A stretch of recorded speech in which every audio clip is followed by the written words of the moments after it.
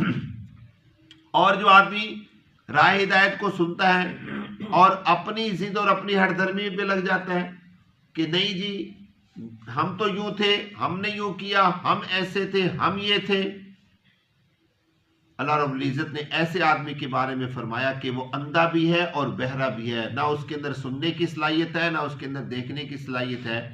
ایسے لوگوں کے بارے میں کیا فرمایا کہ یہ ظالم ہیں اور کون لوگ ہیں؟ ناکام ہیں۔ آگے اللہ رب العزت فرماتے ہیں فیصلہ ہمارے ہاتھوں میں چھوڑ دیا۔ هل یستویان مثلا، کیا یہ دونوں برابر ہو سکتے ہیں؟ افلا تذکرون، اللہ فرماتے ہیں تمہیں سمجھ نہیں ہے، تمہیں عقل نہیں ہے، تم لوگ خود سمجھ لو کہ یہ دونوں لوگ برابر نہیں ہو سکتے۔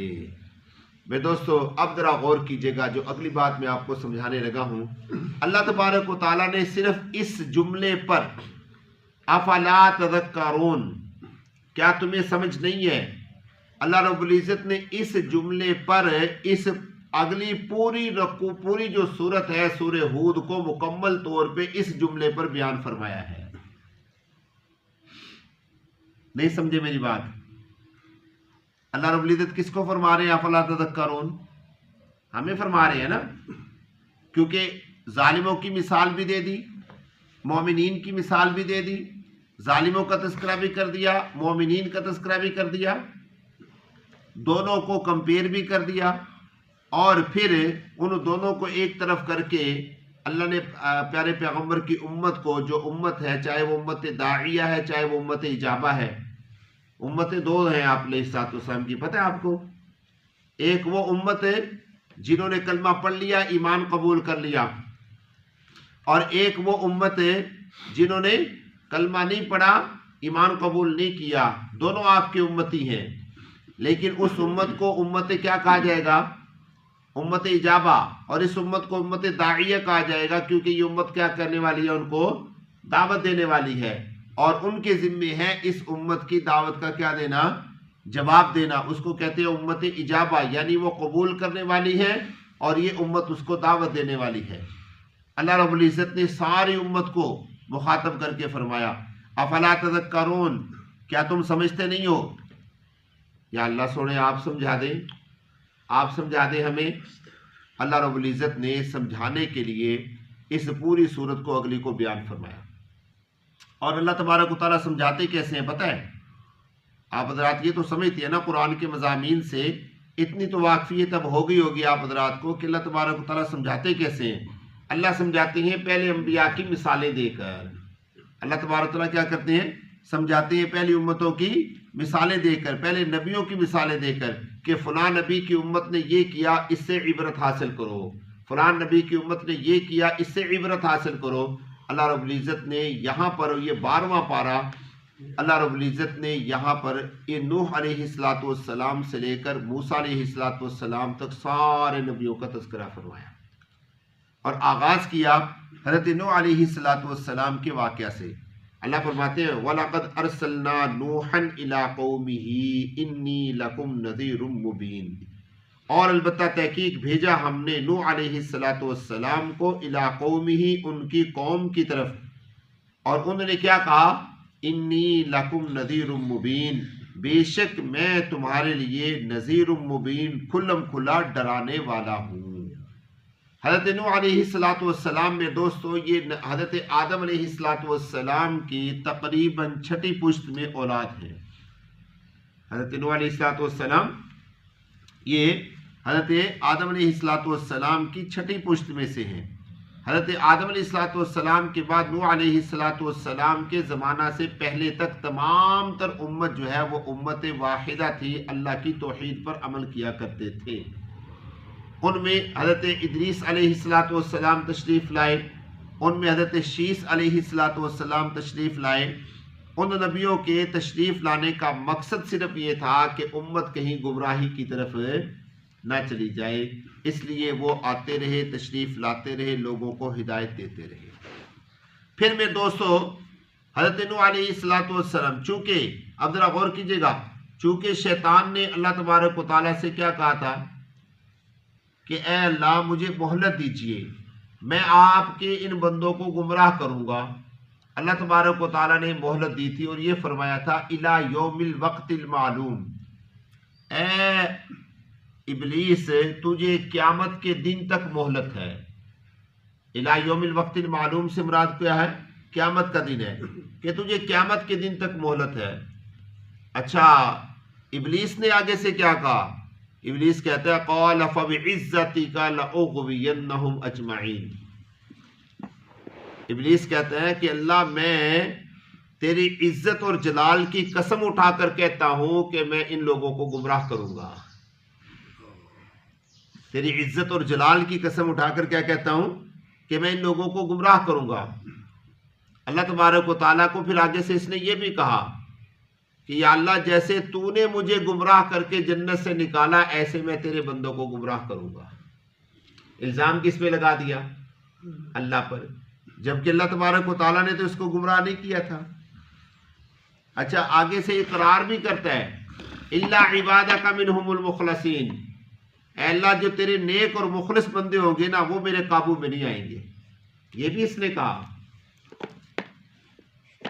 آگے اللہ رب العزت نے اس کو کہا ٹھیک ہے، آگے اللہ نے فرمایا ان عبادی لیس لک علیہم سلطان، جو میرے نیک بندے ہوں گے نا تیرا ان کے اوپر بس چلے گئے نہیں، وہ تیرے قابو میں آئیں گے نہیں۔